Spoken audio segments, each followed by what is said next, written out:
Welcome back. We continue with the series on Packer. And what we're gonna do, you will make sure that you are in this environment, in this location.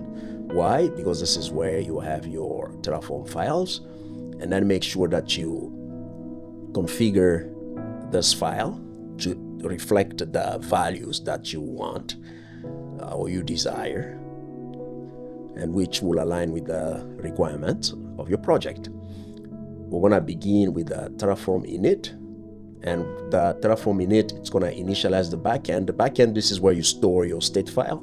And again, you wanna learn more about how to best write your Terraform configuration files. Click on the link below in the description of this video. There should be a link to my series, Terraform series, short series. And once it does that, it's gonna initialize also the provider plugins here and create a log file, and you should be set.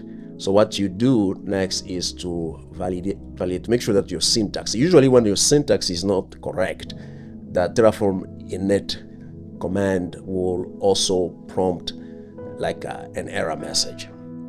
That's kind of like how it works. You can do the Terraform plan, and when you do Terraform plan, you may also, send this output onto a file that you may probably have to share with your team members or your manager, or maybe save it someplace. After you review you preview your infrastructure that you are about to create, and you are okay with everything that you have seen, then you run Terraform apply. Terraform apply will first give you again the preview of the infrastructure, and you can review it again. And once you're happy, then you just type in yes and press enter. Now what's happening here, we are creating an EC2 instance. If you go to instances here, and this EC2 instance will be using our AMI ID. It's gonna use our AMI ID, and it's using the AMI ID to remember the AMI ID came up with, we built it, we pre-installed kind of like a provisioner to install an Apache web application. So it's done, and when you do that, you just use the public IP. And remember, on the security here, we attached a security group that has a port 2021, port number 2022, and port number 80 open, meaning that 22 will allow us to SSH into the system, because see here, this is not recommended for work environment. It's a security vulnerability here. You don't want to leave this here. No, you specify the CIDR block or range, meaning specify what systems should have access to your application or can SSH here to your application. And then this is you want to see your website, your web application over the internet, and that's when you come here. So you just type in HTTP and then paste your public IP address. You should see the message. You remember the message that we wrote before? So you see this here. And let's go back to the command line and see if we can, when everything is okay, you're gonna see this here, apply complete. So I'm gonna clear my screen. So ls, I have my PAM key, and I want to access to SSH into my server here. And to do that, you go to connect here. You wanna change permissions on your key. Just paste that there, and then back here, I'm gonna now SSH using the command. Type in yes and enter. or return. So it's gonna log in, and we're having this issue here, and that is because of I'm gonna show you the reason why. The reason why could be the key here, and which we will need to fix on this file here. I'll show it to you here. So let's see. You see the variable here? It doesn't have the correct name. I'm gonna have open another. So I'll go to Packer. So it doesn't have. Okay, I'm gonna go to here. You have to go where you have your Terraform script. ls. So it doesn't have the .pam. So you're gonna have to correct this here. .pam. I'm gonna say you're gonna have to save it, and then X. So let's see. Let's reapply this. So when you apply, and sometimes you can use the auto approve tag. So you see, we are reapplying the Terraform configuration files, and what's happening? There's only one change. There's going to be 3 things to add, but part of that, one of those things to be done would be to make sure that we have this here. And I think I'm gonna have to review this. Why is this happening this way here? Okay, here's what to do is to, when you come here to the key here, what I had before was that. So I just had to remove this here. And then you don't need to try to understand everything here, because we're not talking about Terraform now, but at least that makes sense to you. Here, what we want to do, because it's been removed, instead of just instead of having what we had before was .pam. Okay, so there was like a duplication of the same word here. So I'm gonna do that, and we should be able now to SSH, I think.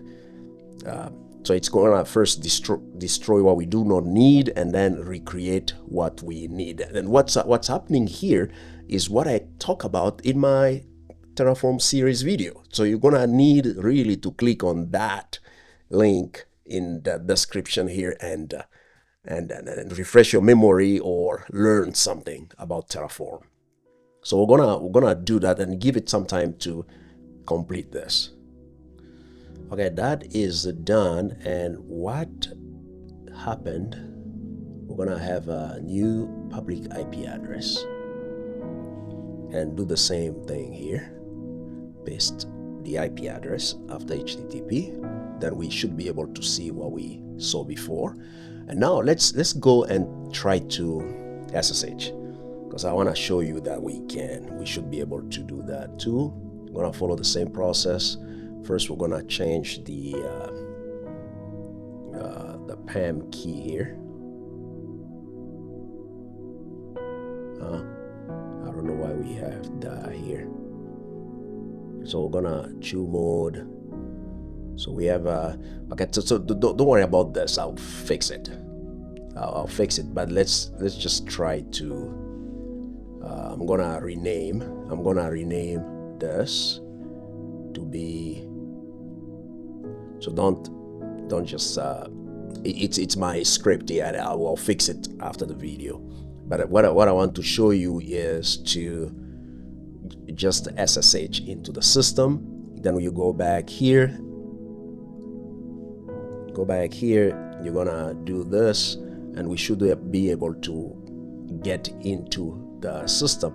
And then here we're getting this issue because we're using root. So I'm gonna do that, and I'm gonna recall the command. I'm gonna change it to EC2 user, and that's something that I'll need to change my script to. So you see, now we're logged in. So this is our system. You can do uname -a, and it's an Amazon Linux AMI that we used, and you can do, let's do HTTPD. It's installed. That's Apache that we installed. You remember at the beginning, as part of creating, generating, or building our AMI, and then sending it to AWS. So this pretty much concludes our series on Packer, and we should be done. So what we do now to clean up, you're gonna have to exit back to the Terraform project environment here, and here what you're gonna do destroy. And instead of waiting for that interactive process, you can eliminate that by saying auto approve, because I know what I want to destroy. But it's a very dangerous flag to use when dealing with infrastructure in production. So make sure that you know what you're deleting, because otherwise it may be a disaster. And after you do that, you should be pretty much set. So you're gonna have to wait until this is deleted. And oh, sorry, I wasn't showing you this. Sorry about that. So this is what we've done. We were able to SSH into our system. I'm gonna take you here, and then we exit out of our system. Came back to our local project environment here, and now we're just destroying everything that we built using Terraform script. So we wait until when this says destroy complete. In the meantime, you go back to your instances dashboard here. You're gonna refresh it. Make sure that your Terraform says your instance says terminated. So you do that, and here if you refresh, you're gonna get an error, or it will be just spinning until when it says that system not reachable or something like that. So back to the command line. Here it's done. We are clear here, and you're gonna need to probably remove that, and you may or may not have to do it, but that's fine. So if you go back up here, what we need to do is to now we're gonna need to clean up the AMI. You see the AMI here? Go back here. See, we still have it here. We don't need it, and because we do not need it, so how do we delete it? So how we delete it is by running this command here, EC2 deregister image, and then we specify the image ID. Go back, get your AMI ID. It's gonna be this one here. And back to your command line. Just paste it there. Run this command, and it's deleted. You can verify going back to your console, refresh this, and it should be gone. So you have nothing owned, and this pretty much is at the end. I hope you enjoyed this project, and I thank you so much for watching. I'll see you in the next one.